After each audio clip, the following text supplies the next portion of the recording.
نحمده ونستعينه ونستغفره ونعوذ بالله من شرور أنفسنا ومن سيئات أعمالنا من يهده الله فلا مضل له ومن يضلل فلا هادي له أشهد أن لا إله إلا الله وحده لا شريك له وأشهد أن محمدا عبده ورسوله وبعد. Terakhir kita bahas bahwa Nabi SAW adalah Nabi terakhir. Tidak disebut Rasul terakhir, Khatamun Nabiyyin, bukan Khatamul Mursalin. Kenapa? Kalau Khatamun Nabiyyin otomatis Rasul juga. Kalau Khatamul Mursalin, Nabi belum tentu. Jadi seandainya Allah mengatakan Muhammad adalah Rasul terakhir, berarti masih ada Nabi lagi. Gitu. Rasul terakhir betul beliau, tapi Nabi terakhir bukan beliau. Ahmadiyah senang ini. Allah katakan Muhammad adalah Nabi terakhir, berarti Nabi saja terakhir, apalagi Rasul. Nggak mungkin ada Nabi lagi, lebih nggak mungkin lagi ada Rasul lagi. Inilah Al-Quran, inilah Sunnah. Bahasanya betul-betul sudah dipersiapkan. Jadi tidak ada celah untuk membantah. Ya. Kemudian Rasul pertama siapa kemarin? Nuh alaihi salatu wassalam, bukan Idris. Dulu waktu SD, SMP kita diajari urutannya: Adam, Idris, Nuh, Hud, Saleh, Ibrahim, Ismail dan seterusnya. Beliau menyalahkan ini. Yang benar Adam, Nuh. Karena dalil-dalil menyatakan bahwa para nabi, para rasul semuanya keturunan Nuh dan Ibrahim. Nuh dan Ibrahim. Saya bacakan. Qala Allah Ta'ala, "Inna auhayna ilaika", sungguh kami wahyukan kepada engkau ya Muhammad, kama auhayna ila Nuhin, sebagaimana kami wahyukan kepada Nuh. Kalau Idris yang pertama, tentu Allah akan katakan sebagaimana kami wahyukan kepada Idris. Sebagaimana kami wahyukan kepada Nuh, menunjukkan bahwa Nabi Nuh yang pertama. Wan nabiyyina min ba'dihi, begitu pula kami wahyukan kepada nabi-nabi setelah Nuh. Hi di sini kembali ke Nuh. Berarti seluruh nabi-nabi yang ada adalah setelah Nabi Nuh. Ini yang hak, ini yang kuat. Ini An-Nisa ya, di surat Al-Hadid, "Walaqad arsalna Nuhan wa Ibrahim", sungguh kami wahyukan, kami utus Nuh dan Ibrahim. Disebut Nuh dan Ibrahim. "Wa ja'alna fi dzurriyyatihima", dan kami jadikan keturunan-keturunan mereka berdua an-nubuwata wal kitab, kenabian. Berarti kenabian adalah keturunan mereka berdua. Pertama Nuh, kedua Ibrahim. Nabi-nabi sebelum Nabi Ibrahim pasti keturunan Nuh. Nabi-nabi setelah Nabi Ibrahim pasti keturunan Ibrahim. Hanya para ulama mengecualikan Lut, itu kan sezaman. Riwayat mengatakan keponakannya. Berarti bisa disimpulkan Nabi Lut sebelum Nabi Ibrahim, maka keturunan Nuh, bukan keturunan Ibrahim. Adapun Ishak, Yakub, Musa, Yusuf, semuanya pasti anaknya Nabi Ibrahim, atau cucunya, atau cicitnya, atau anak cicitnya, atau cucu cicitnya, atau cicit-cicitnya, dan begitu seterusnya. Nggak mungkin keluar dari jalur Ibrahim. Maka Ibrahim digelari dengan Abul Anbiya, bapaknya para nabi.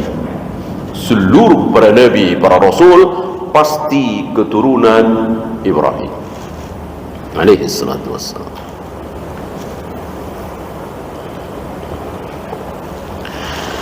Satu lagi, bukan ayat tapi hadis, ucapan manusia di padang mahsyar kepada Nabi Nuh setelah gagal mendatangi Nabi Adam, maka mereka berbondong-bondong mendatangi Nabi Nuh.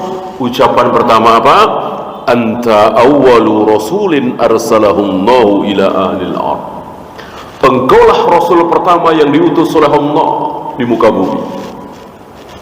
Ini terang benderang, gamblang, jelas bahwa rasul pertama, nabi pertama adalah Nuh alaihi salatu wassalam. Ya, saya kira itu pengulangan dari pelajaran terakhir. Sekarang kita lanjutkan syahadatu anna Muhammadan Rasulullah. Syahadat Muhammad Rasulullah, la ilaha illallah sudah lewat. La ilaha illallah sudah lewat. Sekarang Muhammad Rasulullah. Konsekuensinya apa? Kemarin la ilaha illallah sudah kita bahas. Abu Jahal, Abu Lahab tahu konsekuensi la ilaha illallah. Tahu betul Abu Jahal, Abu Lahab, faham, berilmu. Maka Abu Jahal, Abu Lahab tidak mau. Abu Jahal, Abu Lahab tidak mau mengucapkan la ilaha illallah. Sebab kalau mau mengucapkan la ilaha illallah, maka Abu Jahal, Abu Lahab harus merobohkan Lata, Uzza, Hubal, Manat, dan seterusnya. Abu Jahal nggak mau. Gitu. Adapun kalimat-kalimat yang lain mau. Bismillah. Abu Jahal, Abu Lahab mau nggak mengucapkan Bismillah? Mau nggak? Mau. Yang dibantah oleh Abu Jahal, Abu Lahab, Abu Sufyan waktu itu, waktu masih kafir, apa? Bismillahirrahmanirrahim. Bantah, enggak. Apaan itu? Bismillahirrahmanirrahim. Muhammad mengada-ada. Ya, katanya Allah satu, tapi Ar-Rahman, Ar-Rahim. Katanya Allah satu. Kok jadi mencela-menceli? Orang satu kok ada Ar-Rahman, ada Ar-Rahim? Nggak paham mereka dan nggak mau. Maka coret Ar-Rahman, Ar-Rahim, coret. Kami mau Bismillah saja. Diikuti oleh Nabi Bismillah saat menulis perjanjian Hudaybiyah. Ditulis Bismillah. Ya. Tahulah kita dari sini, Abu Jahal, Abu Lahab, kafir Quraisy, itu mereka beragama, menyembah Allah, mencintai Allah, memuliakan Allah, tapi caranya salah. Gitu. Jangan dikira Abu Jahal, Abu Lahab itu anti Allah, anti Tuhan, nggak kenal siapa Allah. Kenal tapi salah. Disitulah Allah tidak mau. Disitulah Allah utus Nabi Muhammad SAW untuk meluruskan kesalahan Abu Jahal, Abu Lahab dan teman-temannya. Yang lain mau diluruskan oleh Nabi. Abu Jahal, Abu Lahab tidak mau. Maka Abu Jahal, Abu Lahab kekal di neraka selama-lamanya, walaupun menyembah Allah, walaupun mencintai Allah, walaupun memuliakan Allah, karena caranya salah. Di sini tidak boleh kita mengecilkan cara. Kalau cuma cara mah bebas, yang penting sampai tujuan. Yang penting 10, mau 9 tambah 1, mau 8 tambah 2, mau 7 tambah 3, mau 6 tambah 4, ya, mau 15 dikurang 5, mau 20 dikurang 10, yang penting hasilnya 10. Pernah dengar gitu? Nah, ini kaum falasifah. Ini mengecilkan cara. Kalau cara itu bebas, insya Allah Abu Jahal, Abu Lahab masuk surga. Nggak bisa cara itu bebas. Caranya harus cara Allah.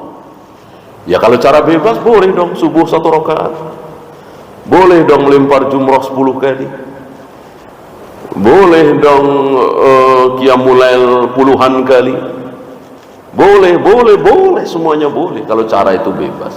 Nggak bisa. Allah telah bikin syariat, dan syariat ini tidak boleh berubah. Sedikit berubah, Allah tolak. Allah punya aturan.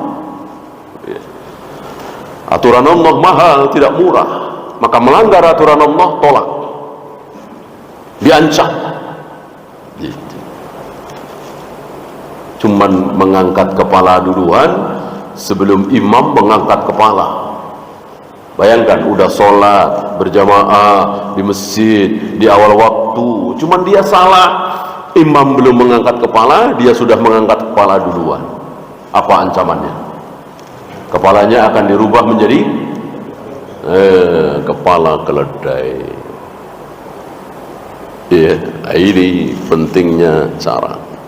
Nah, sekarang apa konsekuensi wa asyhadu anna Muhammad Rasulullah? Ada 4, ya. Mudah-mudahan selesai. Yang pertama, tasdiquhu sallallahu alaihi wasallam fima akhbar, membenarkan semua yang beliau ucapkan, membenarkan semua ucapan beliau Muhammad sallallahu alaihi wasallam. Mau aneh, mau enggak aneh, mau masuk akal, enggak masuk akal, sesuai nurani, enggak sesuai nurani, sami'na wa ata'na. Betul. Dan ujian bagi para sahabat, ujian bagi kaum muslimin ketika Nabi berbicara tentang sesuatu yang aneh,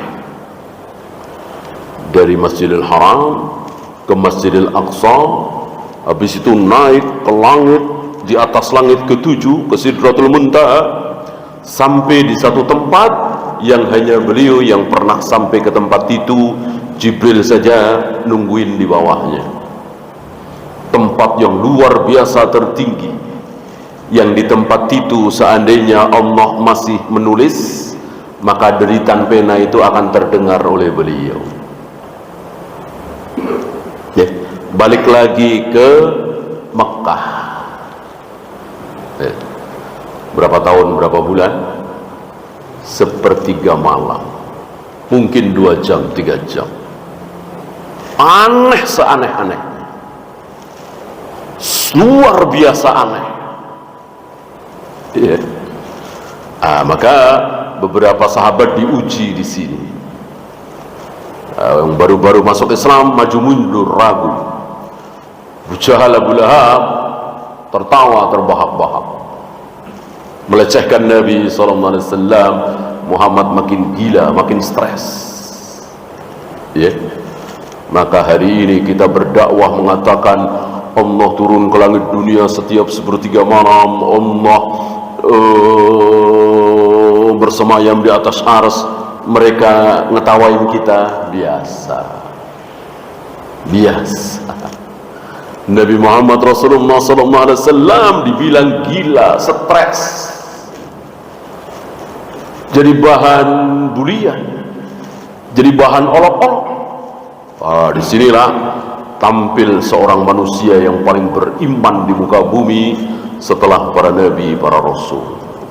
Ya, wallahi demi Allah, lau qala a'jaba min dzalik, seandainya Rasulullah berbicara lebih aneh dari itu, aku percaya, aku tidak ragu, dia utusan Allah, dia Rasulullah, enggak mungkin dusta, enggak mungkin bohong. Siapa? Abu Bakar. Dari situlah beliau diberi gelar As-Siddiq, Siddiqul Akbar, manusia yang paling benar, paling cepat membenarkan kebenaran, tidak ragu sedikit pun. Yang lain ketularan Abu Bakar, keimanan Abu Bakar, kesikohan Abu Bakar, keyakinan Abu Bakar menular ke sahabat-sahabat yang lain, maka sahabat yang lain ikut yakin bahwa ini betul-betul dialami oleh Nabi SAW. Isra Mi'raj.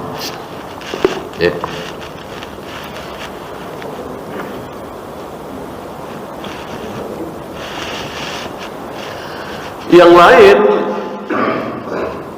mungkin lebih ringan dari itu. Maka jika Nabi mengatakan, ketika minumanmu kemasukan lalat, selupkan sekalian lalatnya, lalu buang, lalu minum airnya, karena sayap lalat itu begini, nggak usah pakai mikir. Satu pertanyaan, apa?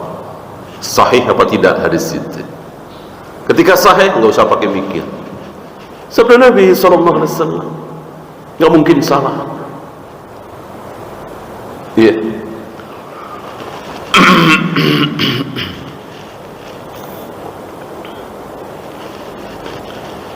Wa in minkum isruna sabiruna yaglibu mi'atain.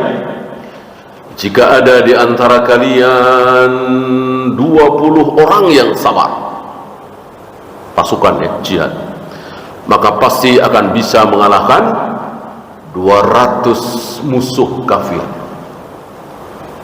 Yang ngomong siapa? Allah lewat lisan Nabi SAW. Jangan ragu. Maka jika kita berperang melawan orang kafir, perang betul ya, jihad yang sah, bukan jihad-jihatan seperti hari ini. Jadi betul-betul jihad dikumandangkan oleh seorang pemimpin, presiden, raja, khalifah, bukan oleh seorang ulama. Nggak boleh ya. Ulama tidak berhak mengumandangkan jihad. Ulama, ustadz, Imam Syafi'i, Imam Bukhari, antum pernah dengar Imam Bukhari mengumandangkan jihad? Imam Syafi'i, Imam Malik mengumandangkan jihad? Nggak ada, nggak boleh. Yang berhak mengumandangkan jihad Al-Ma'mun, Harun Ar-Rasyid, Umar bin Abdul Aziz, Muawiyah, Yazid, Abu Bakar, Umar, atau presiden kita, raja kita. Ulama tidak boleh. Nah, jika betul-betul terjadi jihad itu, maka yakin seyakin-yakinnya, jika kita 20 orang sanggup mengalahkan 200 orang kafir. Kata siapa? Kata Nabi SAW.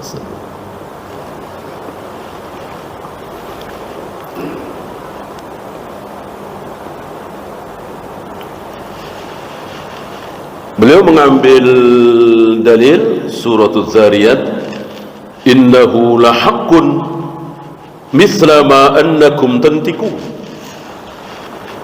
Yang dia ucapkan, yang Muhammad bawakan itu hak, sebagaimana yang kalian perbincangkan. Sebelum beliau tampil sebagai Nabi, sebagai Rasul, apakah orang-orang kafir Quraisy di Mekah sikoh percaya dengan beliau? Percaya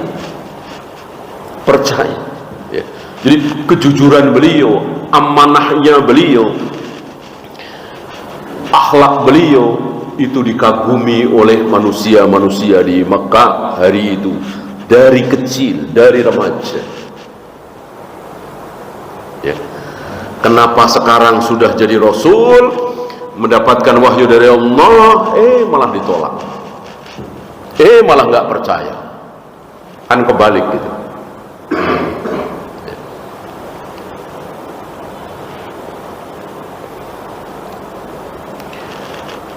Lakin bainana wa bainahu mafawiz wa huwa as-sadad.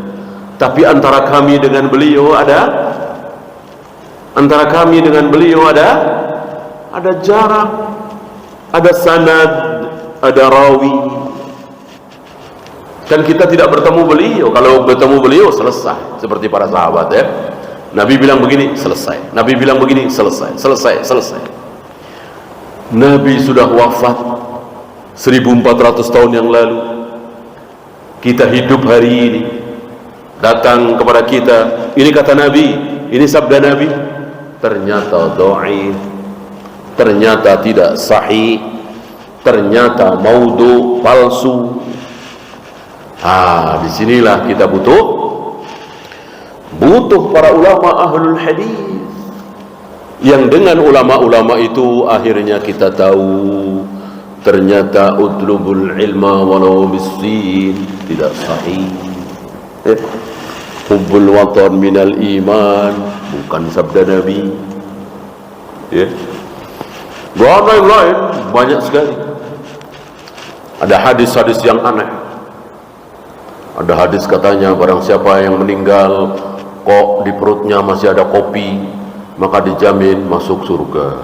Dengan aneh-aneh seperti itu ya. Al-bandinjan, terong adalah makanan surga. Memakan terong mendapatkan pahala. Adalah macam-macam. Semuanya disandarkan kepada Nabi SAW. Ya, dengan ulama-ulama ahlul hadis, akhirnya kita tahu, ternyata ini dhaif. Ternyata bahkan hadis mengazankan bayi. Hadis mengazankan bayi ternyata tidak sahih, didhaifkan oleh Syahalbani.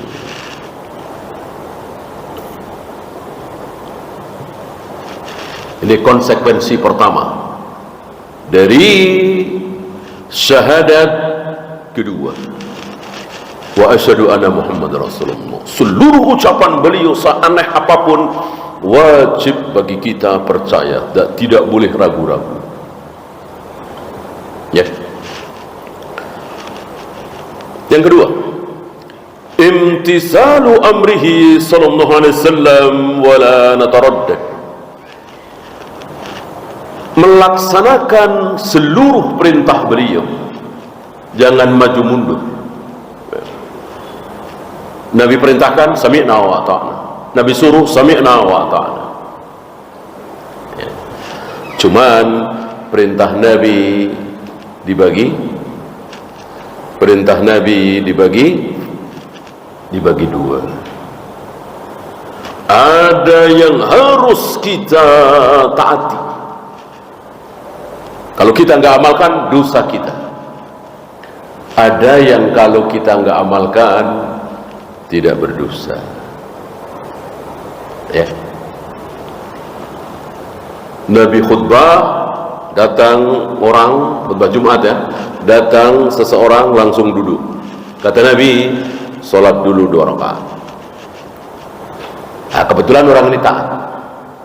Ya. Apakah seandainya orang ini tidak mentaati Nabi menjadi dosa? Ya.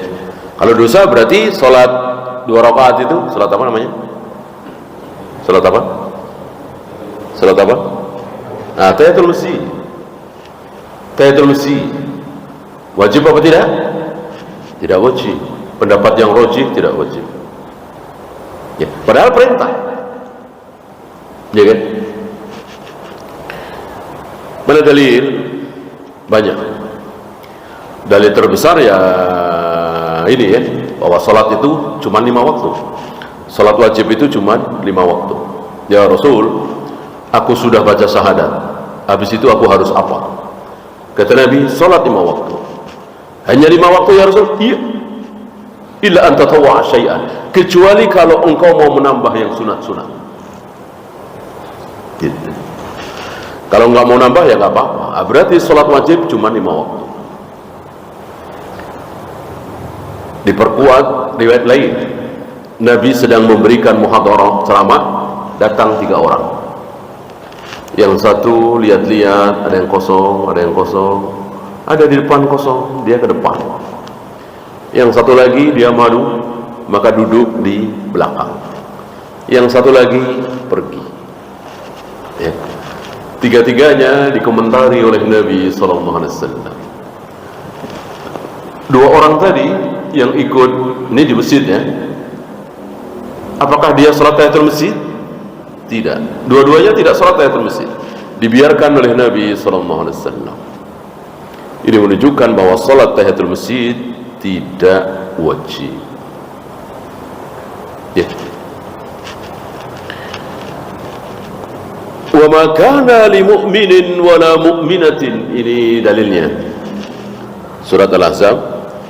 Tidak pantas bagi seorang mukmin, laki atau perempuan, idza qadallahu wa rasuluhu amran, apabila Allah dan Rasulnya telah memutuskan satu perkara, satu perintah, ayyakuna lahumul khiyaratu min amrihim, kok pilih-pilih, mikir-mikir, tidak pantas. Sepantasnya seorang mukmin, baik laki dan perempuan, kalau Allah dan Rasulnya sudah memutuskan, sami'na wa ta'ala, sami'na wa ta'ala. Kok saya cuman kebagian 50 juta ya, mentang-mentang saya perempuan, abang-abang saya semua dapat 100 juta ya. Ini ketentuan Allah dan Rasulnya. Walirrijali mithlu hadzil unthayain, bahwa bagian waris anak perempuan itu setengah dari laki-laki, laki-laki 2 kali lipat dari yang wanita. Nah, dia harus sami'na wa ta'ala ya. Tidak boleh pilih-pilih, tidak boleh mikir-mikir, tidak boleh merasa berat, karena ini sudah ketentuan Allah dan Rasul ya.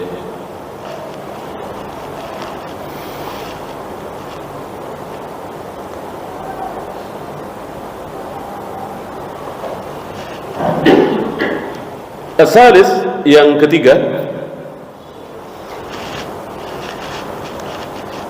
ayyajtaniba ma naha Rasulullah sallallahu alaihi wasallam anhu biduni taraddud, menjauhi, bukan tidak melakukan ya, awas jangan sampai salah, menjauhi bukan tidak melakukan, menjauhi apa? Apapun yang dilarang oleh Nabi SAW ya. Kalau perintah kita laksanakan, kalau larangan kita jauhi, bukan tidak melaksanakan. Si fulan tidak minum khamar, bagus, tapi dia dekat sekali dengan khamar, dia nuang-nuang khamar, dia menyajikan khamar, dia duduk bersama orang-orang yang sedang minum khamar, walaupun setiap malam dia tidak pernah minum khamar. Dosa apa tidak dia, si fulan ini? Dosa apa tidak? Dosa. Karena khamar perintahnya adalah jauhi. Betul si fulan ini enggak zina, tapi dekat sekali dengan zina. Sering sekali berdua dengan wanita yang bukan mahram ya. Bahkan megang-megang rambutnya, gunting-gunting rambutnya, pegang-pegang pipinya, make up apa di salon. Betul dia tidak berzina, tapi dia berdosa karena dia tidak jauh dari zina. Begitu pula judi, begitu pula korupsi. Betul dia tidak korupsi, tapi dia dekat sekali dengan korupsi. Dia lihat, dia ini, dia itu. Seluruh dosa, seluruh larangan Nabi kita jauhi sejauh-jauhnya ya. Kalau perintah kita taati semampu kita, semampu kita. Mampunya sholat sambil duduk, ya nggak apa-apa. orang nggak bisa berdiri. Mampunya tayamum karena nggak sanggup wudu, menggigil, demam, nggak apa-apa. Ya, semampu kita, itulah perintah. Adapun larangan tidak boleh. Nggak ada faedah menjauhi larangan semampu kita. Mastata'tum untuk perintah. Fajtanibuhu, jauhi sejauh-jauhnya untuk larangan. Jadi sifatnya beda. Antara perintah dengan larangan sifatnya beda. Justru perintah kalau kita memaksakan diri, Allah nggak senang, Allah nggak suka. Kita sakit misalnya, jika kita puasa bertambah-tambah sakitnya, kita paksakan puasa, Allah nggak suka. Allah tidak senang, Allah tidak takjub, Allah nggak butuh. Abu Israil kelihatan oleh Nabi berdiri di bawah panas terik matahari, tidak mau berteduh sambil mendengarkan Nabi khutbah Jumat, dan dia sambil berpuasa. Nabi penasaran, kenapa dia? Kenapa nggak mau masuk ke masjid? Kenapa nggak mau duduk? Dan itu sedang berpuasa, mungkin Ramadan ya.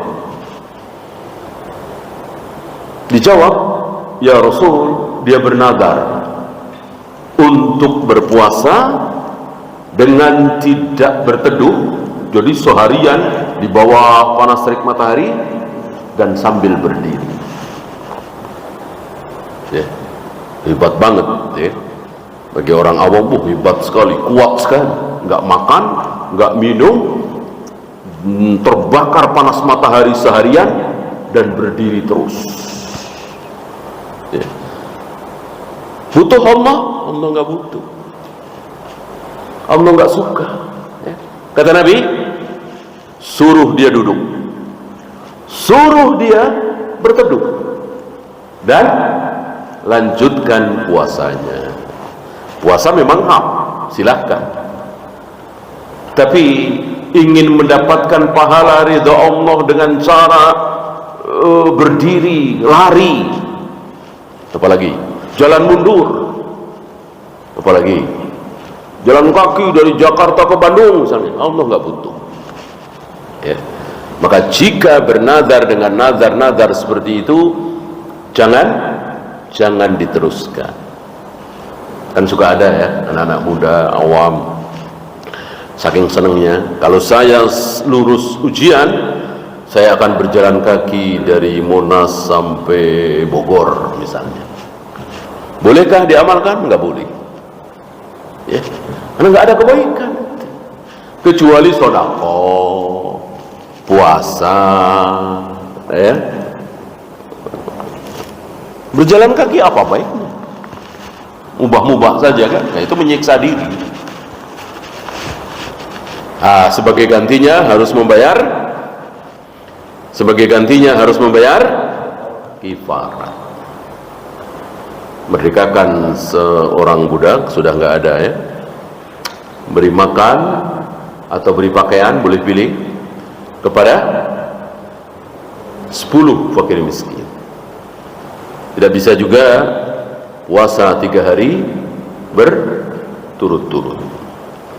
Ini kifarat sumpah atau kifarat nazar, sama ya. Sedekah aja bukan sesuatu yang baik ya.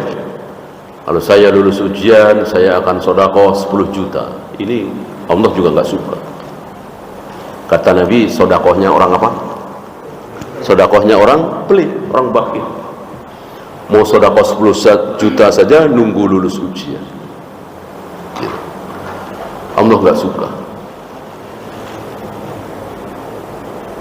Tapi kalau sudah terlanjur, wajib.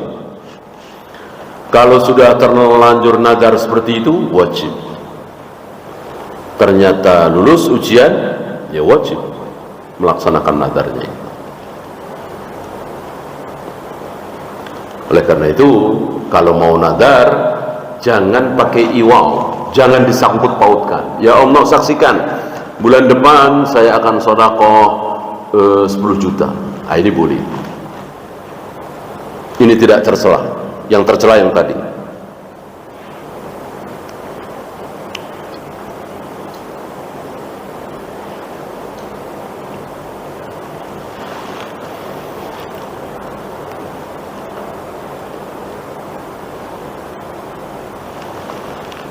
La yaqul hadza laisa fil Qur'an.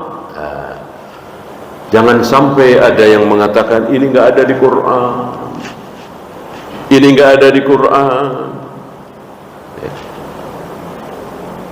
Li'annana naqul ma jaa'a fi sunnati faqad amara al-Qur'anu bittiba'i. Karena semua yang ada di hadis, semua yang ada di sunnah sahihah, maka itulah Al-Quran. Tidak ada bedanya antara Al-Quran dengan sunnah. Yang sahih ya, hadis sahih ya, tidak ada bedanya. Bedanya cuma lafaz, bedanya cuma mukjizat ya. Secara isi tidak ada bedanya. Perintah Allah dalam Al-Quran wajib kita taati, perintah Nabi dalam hadis wajib kita taati. Perintah Nabi dalam hadis wajib, perintah Allah dalam Al-Quran lebih wajib. Betul enggak? Betul enggak? Salah. Salah ya. Lebih wajib dan tidak berdasarkan ini di Al-Quran, ini di hadis. Enggak ya. Mentang-mentang ada di Al-Quran pasti lebih besar perintah itu daripada di hadis ya. Perintah anak-anak ngetuk pintu kamar orang tua di 3 waktu, habis isya, menjelang subuh, dan di tengah hari. Itu ada di hadis apa di ayat? Ada di surat Al-Furqan ya. Cuma ngetuk pintu doang ya. Sementara subuh 2 rakaat, maghrib 3 rakaat, asar, duhur, isya 4 rakaat. Ada di ayat apa di hadis? Di hadis. Apa kita katakan subuh 2 rakaat, maghrib 3 rakaat, asar 4 rakaat itu lebih kecil dari ngetok pintu? Ya. Nah, ini bukti bahwa kalimat tadi salah. Perintah Nabi di hadis besar, perintah Allah dalam Al-Quran lebih besar. Salah. Besar dan kecilnya tidak tergantung di hadis atau di Al-Quran ya.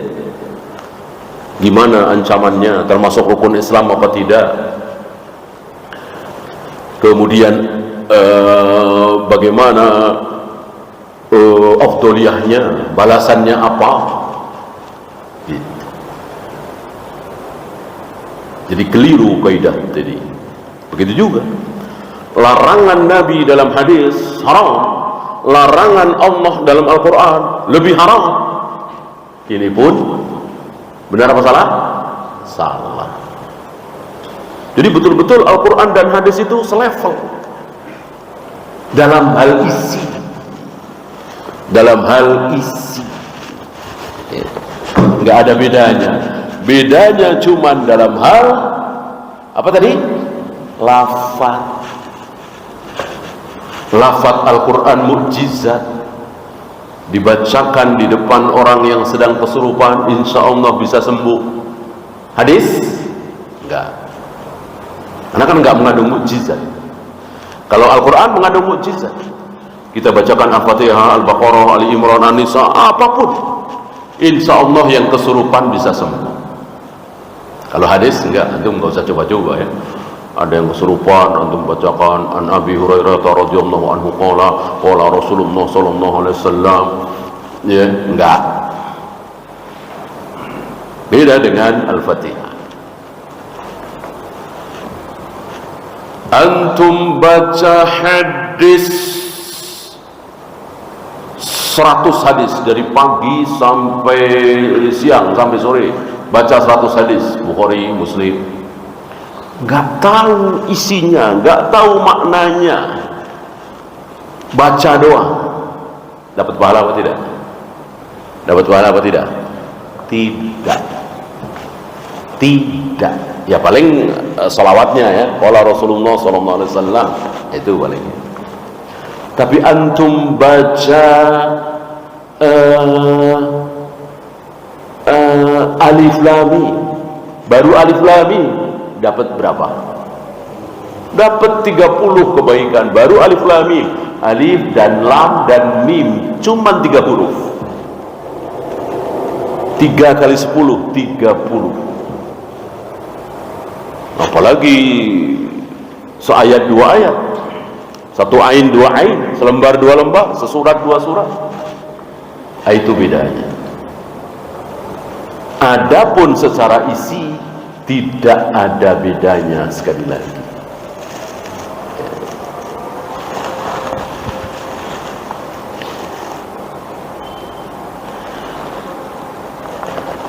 Ya, mungkin sudah masuk waktu Isya. Silakan azan dulu. Wassallallahu ala Muhammadin sallallahu alaihi wasallam wa akhiru da'wana alhamdulillahi rabbil alamin.